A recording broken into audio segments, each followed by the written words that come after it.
નમસ્કાર, જય શ્રી કૃષ્ણ મિત્રો, જય માતાજી. સ્વાગત છે તમારું અમારી ચેનલમાં. મિત્રો, આજે આપણે સોમવારનો એવો મહત્વનો ઉપાય લઈને આવ્યા છે કે જેનાથી તમારા જીવનમાં સુખ અને સમૃદ્ધિ ઉપરાંત આર્થિક સ્થિતિમાં પણ સુધારો થઈ શકે. સોમવારના દિવસે જો આ ખાસ ઉપાય કરવામાં આવે તો તમને જીવનમાં સફળ થતાં કોઈ રોકી નહીં શકે. તો મિત્રો, આજે આપણે વાત કરીશું એવા ખાસ સોમવારના વાસ્તુ ઉપાય વિશે. સોમવાર એ મુખ્યત્વે ચંદ્રદેવનો વાર કહેવાય છે. તેથી જો આ સોમવારના દિવસે અમુક ઉપાયો કરવામાં આવે તો પરિવારમાં સુખ શાંતિ આવે છે, માનસિક શાંતિ મળે છે. આ ઉપરાંત ધન સંપત્તિમાં પણ વધારો થઈ શકે છે. સોમવારના દિવસને ચંદ્રગ્રહ સાથે સંબંધ છે. ચંદ્ર એ મનની શાંતિ અને શાંત સ્વભાવ દર્શાવતું પ્રતીક છે. આ દિવસે કરવામાં આવતા ઉપાયોથી મનને શાંતિ મળે છે. આ ઉપરાંત સકારાત્મક ઉર્જાનો ઘરમાં વાસ થાય છે. અઠવાડિયાનો કોઈ પણ દિવસ કોઈ પણ દેવદેવી દેવતાઓને સમર્પિત હોય છે. એવી જ રીતે સોમવાર એ ભગવાન શિવને સમર્પિત દિવસ છે. તો સોમવારના દિવસે મહાદેવની પૂજા કરવાથી તમારી તમામ મનોકામનાઓ પૂર્ણ થઈ શકે છે. આ દિવસે શિવજીને ધતુરો કે કાંટા કે બિલ્વપત્ર અર્પણ કરવાથી વિશેષ કૃપા મળે છે. સોમવારનો દિવસ ખાસ છે કારણ કે આ દિવસે ભગવાન શિવને આ દિવસ ખૂબ જ પ્રિય છે. સોમવારના દિવસ એ માટે ખાસ છે કારણ કે આ દિવસ ભગવાન શિવને ખૂબ જ પ્રિય હોવાથી માન્યતા છે કે સોમવારના દિવસે કરેલા નાનકડા ઉપાય જીવનની અનેક મુશ્કેલીઓ દૂર કરી શકે છે. માન્યતા છે કે સોમવારના દિવસે કરેલા નાનકડા ઉપાયોથી તમામ મુશ્કેલીઓ દૂર થાય છે.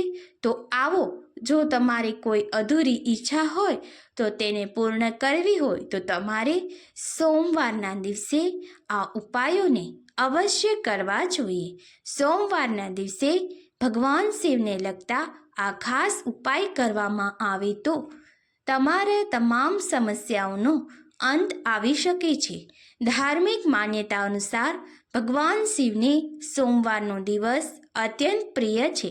મહાદેવ સાથે પાર્વતીજીની પણ પૂજા અવશ્ય કરવી જોઈએ. સોમવારના દિવસે વ્રત કરવું એ પણ અત્યંત ફળદાયી નીવડે છે. જો સોમવારના દિવસે વ્રત કરવાથી કોઈને વર કે વધુની કામના છે તે પણ અવશ્ય પૂર્ણ થાય છે.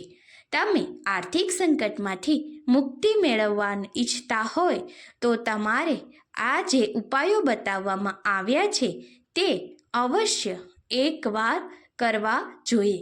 જો તમે તમારા કામ ધંધામાં સતત નિષ્ફળ થઈ રહ્યા છો અને તમારી આર્થિક પરિસ્થિતિ ખૂબ જ ખરાબ થતી જાય છે, તો પૈસાની તંગી તમને ખૂબ જ વર્તાઈ રહી છે અને તમારું મનોબળ સતત ઓછું થતું જાય છે, તો તમારે નવું કામ પણ શરૂ કરવું હોય ત્યારે તમે 2 સફેદ ફૂલને તમારી સાથે રાખી દેવાના છે અને જ્યારે તમારું કામ પૂર્ણ થઈ જાય ત્યારે તમારે એ સફેદ ફૂલ છે તે ફૂલને વહેતા પાણીમાં પધરાવી દેવા જોઈએ. જો તમે કોઈ શત્રુથી પરેશાન છો તો સોમવારના દિવસે ભગવાન શિવની સામે એક ઘીનો દીવો કરવો અને ભગવાન શિવના મંદિરે જઈ આમાંથી નીચેના આ મંત્રોનો 11 વાર જાપ કરવું. શમ શમ શિવાય, શમ શમ ગુરુ ઓમ. જો આ મંત્ર તમને ઘણા વર્ષોથી કોઈ એવી જૂની સમસ્યા છે અને એનો કોઈ ઉકેલ જ નથી મળતો અને તે સમસ્યામાંથી પણ તમે બહાર નીકળી શકતા નથી, તો તમારે શિવજીના મંદિરે પાણીની અંદર 2 ટીપા ગાયના દૂધના નાખી અને ભગવાન શિવને શિવલિંગ ઉપર ચઢાવવાનું છે. આ ઉપરાંત બીલીપત્ર પર ચંદનથી ઓમ લખી અને ભગવાન શિવજીના શિવલિંગ ઉપર ચઢાવવાનું છે.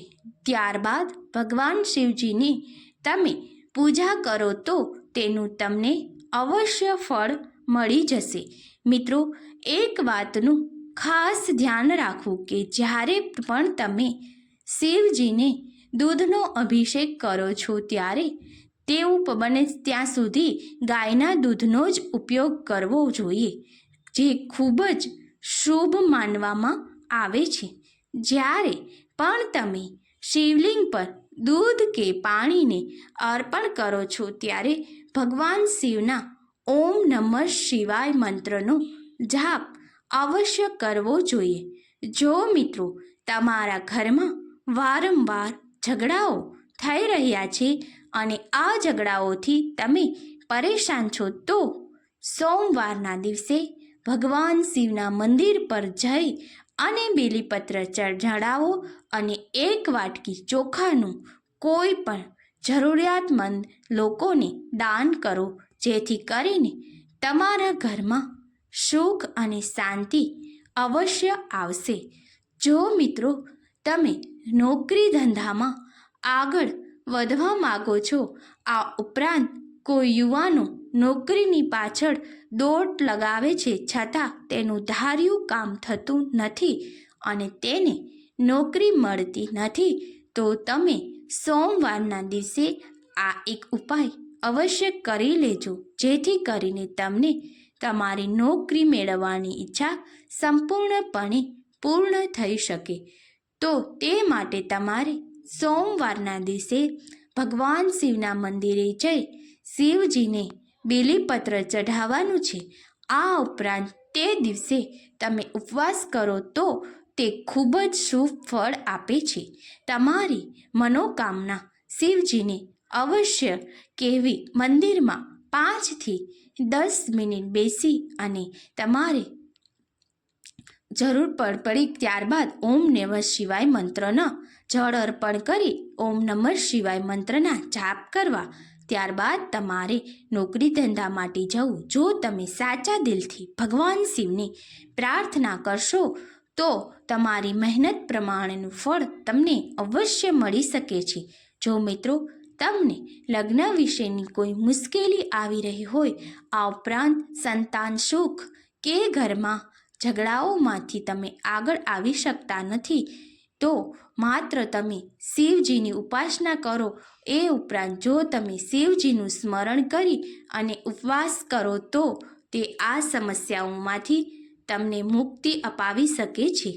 ઘરમાં નકારાત્મક શક્તિ વધી ગઈ હોય અને ઝઘડાઓ થતા હોય તો ભગવાન શિવજીના મંદિરે 3 પાનવાળું બીલીપત્ર લઈ તેમાં ઓમ લખી ચઢાવો. એ તમારા ઘરમાં ખૂબ જ સુખ શાંતિ આપી શકે છે.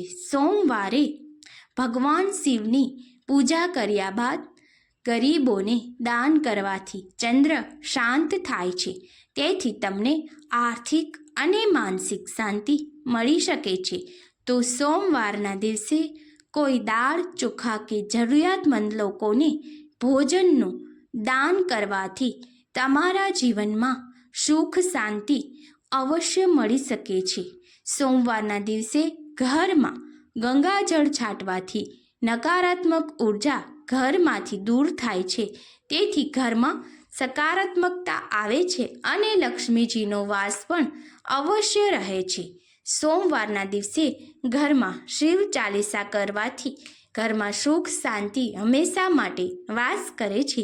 મિત્રો, ખાસ કરીને જો ઘરમાં તણાવભર્યું જીવન રહેતું હોય તો સોમવારના આ ઉપાયો તમારા જીવનમાં ખૂબ જ સુખ શાંતિ લાવી શકે છે. તો મિત્રો, સોમવારના આ ઉપાયને જીવનમાં ઉતારો. એક નાનકડું પગલું તમારી જિંદગીમાં મોટો બદલાવ લાવી શકે છે. ભગવાન શિવનો આશીર્વાદ હંમેશા માટે તમારા ઉપર વરસતો રહેશે. તો ઓમ નમઃ શિવાય. જય શ્રી કૃષ્ણ.